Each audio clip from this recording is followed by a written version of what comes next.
आज सका आरंभ कली गोटे कप चाहू। नमस्कार, जय जगन्नाथ। मु विथिका मु आपण मानक वेलकम करुच्ची मोर आ गोटे मिनी ब्लॉग्रे।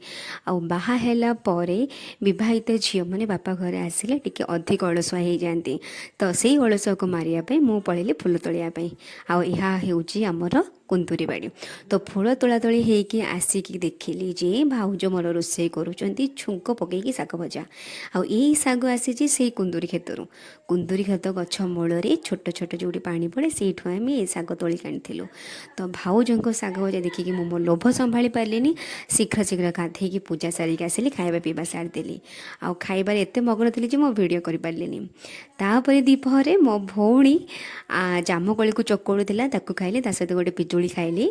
आउ 4टा बेला मो दीदी आसिला, दीदी आसिला परे सी पिजुली को एमती चकोड़ा। आमे कहू या प्यारा माखा, तो से प्यारा माखैला आमे समस्ते खाइलु। आ बहुत ही टेस्टी होता। मो दीदी बहुत सुंदर सब बनाए।